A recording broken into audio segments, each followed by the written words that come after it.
You may have first heard about mindfulness from your therapist or maybe a friend who highly recommends it.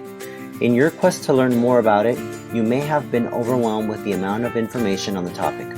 Here's a brief video giving you the skinny on what you need to know about mindfulness in order to get started with a routine. So try to remember a time in your life when you felt so overwhelmed, you had so many tasks to take care of and a lot on your mind. You may recall a familiar feeling of being pulled in all directions.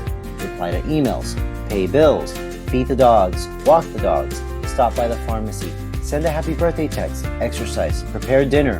The list goes on. It's hard to know where to begin when your mind reminds you of your to-do list. A feeling like this can be very overwhelming. And if you're like most people, this may be an all too frequent experience for you. Situations like this can lead to feeling overwhelmed, feeling stressed, impatient or intolerant of others, feel like running away, compromise your health such as high blood pressure or insomnia, interfere with your relationships in negative ways, or your home life suffers. Mindfulness is about putting down the juggling act and focusing on one task at a time.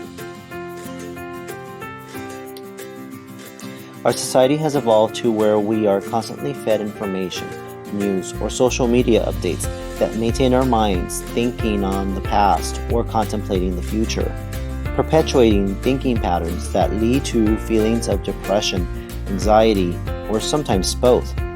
Mindfulness is about training the brain to focus on the here and now.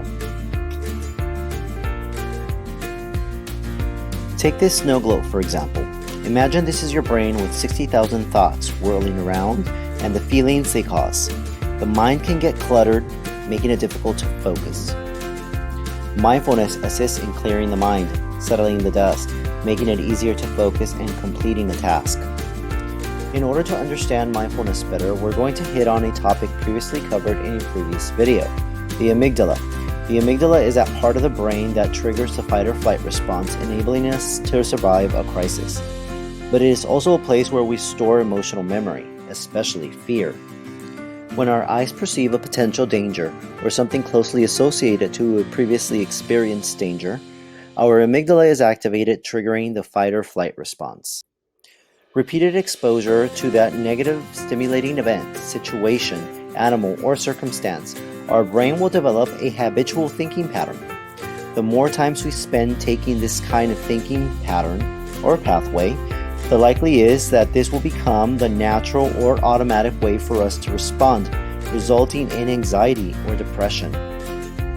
Engaging in mindfulness exercises, you're breaking away from the pattern of multitasking and playing negative thought patterns in the brain and creating new ones that are healthier, focused on the here and now.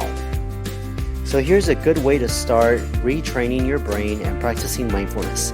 Be intentional about your practice. Select an appropriate time and place during your day where you can commit 4 to 5 minutes to this exercise. Could be early morning before you start your day, or it could be your lunch break. Next, you will incorporate deep breathing, inhaling through your nose, exhaling through your mouth.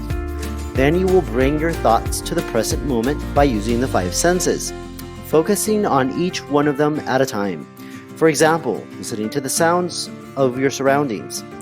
Notice the smells, what your body feels as you sit there, the taste in your mouth, and the visuals you see.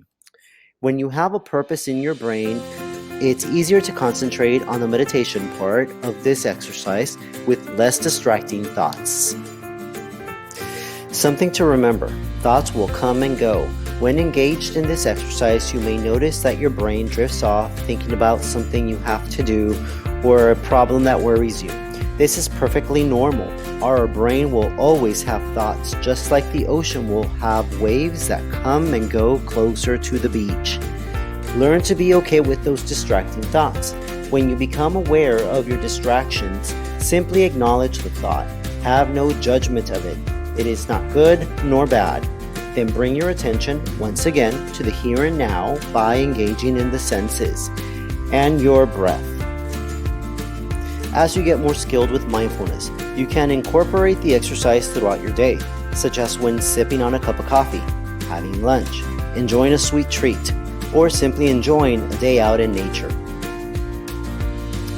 Studies indicate when using mindfulness on a daily basis for approximately 8 weeks, you will notice many benefits such as improved sleep, more controlled reactions when bad news or surprises occur, improved decisions, especially during a crisis, improvements in relationships, improvements in attitude, enjoy work more, just to name a few.